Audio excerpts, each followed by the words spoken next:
এক মা প্রশ্ন করেছেন, মাশাআল্লাহ, শাওয়াল মাসে 6টি রোজার আগে কাজা আদায় করতে হবে নাকি শাওয়ালের 6টি রোজা আগে আদায় করতে হবে? মাশাআল্লাহ, খুব গুরুত্বপূর্ণ প্রশ্ন।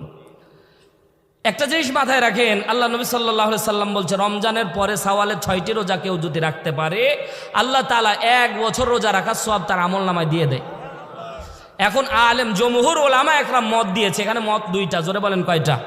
জমহুর ওলামা মত দিয়েছে যে রমজানের, কারণ কাজা মা বোনদের এটা কম্পালসারি, মাসে একবার হবেই, 3 দিন 5 দিন 7 দিন, তো এরা কাজা আগে আদায় করবে নাকি শাওয়ালের রোজা আদায় করবে? জমহুর ওলামা একরাম মত দিয়েছে আগে কাজা আদায় করতে হবে, এটা 1 নম্বর মত। 2 নম্বর, অধিকাংশ আলেম মত দিয়েছে, বড় বড় আলেম মত দিয়েছে যে শাওয়ালের রোজা নির্দিষ্ট আর রমজানের রোজা অনির্দিষ্ট।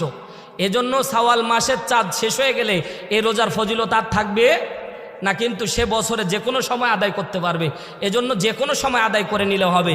তবে এখানে একটা মাসালা, গাণিতিক একটা মাসালা দেওয়া হয়েছে, একটা রোজা রাখলে আল্লাহ তাআলা তার আমল নামে 10টা রোজার সওয়াব দেয়, এটা বুখারীর হাদিস। তো এখন হিসাব করে দেখলাম 30টা রোজা রাখলে 30 দিয়ে 10কে গুণ দিলে 300 হয়। কথা বুঝতেছেন? 30 দিয়ে 310কে গুণ দিলে কত হয়? 300।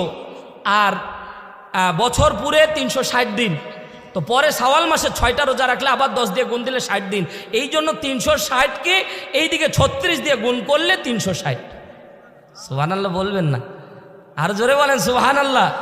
এজন্য বলা হয়েছে 1 মাসের সওয়াব আল্লাহ দিবে, কারণ একটা রোজাতে 10টা আছে, 10কে 30 দিয়ে গুণ দিলে 300 আর 6 দিয়ে গুণ দিলে 60, 360। বছর কত দিনে? এক বছরের সওয়াব। সুবহানাল্লাহ জোরে বলেন।